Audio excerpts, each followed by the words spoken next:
Between 1968 and 1972, America launched 9 human missions to the moon, 6 of which successfully touched down, allowing 12 men to walk on the lunar surface.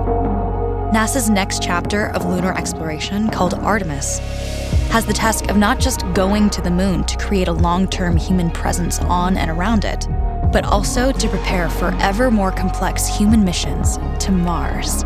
In short, everything we must be able to do here, we must first do here. So, what will an Artemis mission look like?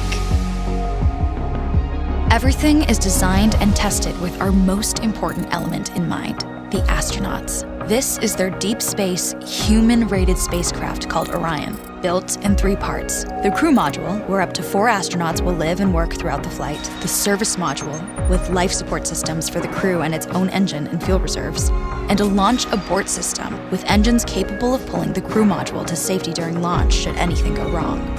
To accomplish the task of launching our crew and heavy payloads, NASA is building the Space Launch System, comprising of a cargo hold, an exploration upper stage, a massive core stage, and 2 extended solid rocket boosters. Altogether, this is the world's most powerful rocket, and it exceeds the legendary Saturn V of the Apollo era in numerous ways.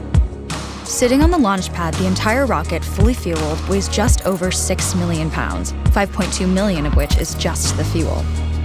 Once ignited, there is no stopping what comes next. All 4 RS-25 engines and the 2 solid rocket boosters come to life, thundering our crew upwards. 2 minutes after ignition, the solid rocket boosters are spent and released.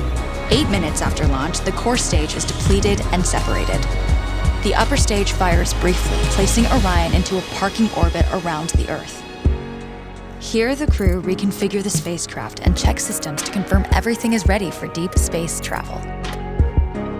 With a go from mission control, the crew reignite the exploration upper stage engines to leave Earth entirely. The exact timing of this maneuver is critical to reach a speed that can escape Earth's gravitational pull, but also put Orion on a course that will intersect the moon days later.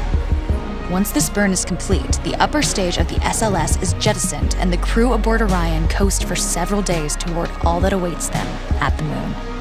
Approaching the moon, we see the fundamental differences between Artemis and Apollo. Instead of requiring Orion to serve as an expendable lunar command module or to carry a constrained lunar lander, the Artemis missions will take advantage of a different approach: pre-staging. Everything needed for lunar missions will be positioned in advance by commercial and international partners. This includes rovers, science experiments, and human-rated systems on the surface.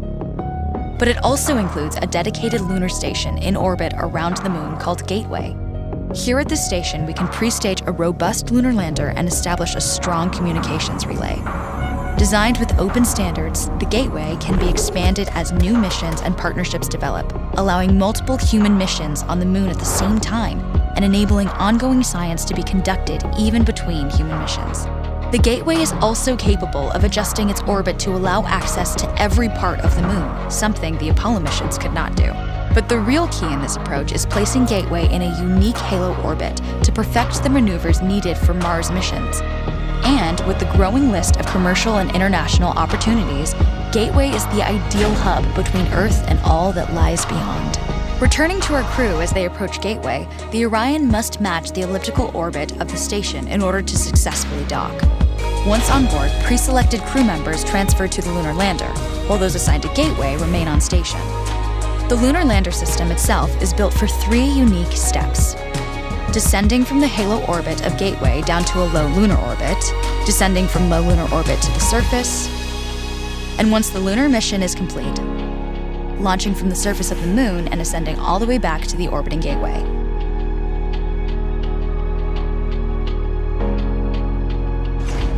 Once back aboard the Orion spacecraft and undocked from Gateway, the crew fire their engine once to break out of the halo orbit and once again to sling the spacecraft around the moon, placing it on a multi-day trajectory back towards Earth. As they near the end of this journey, the service module is released, and the crew module is oriented heat shield first.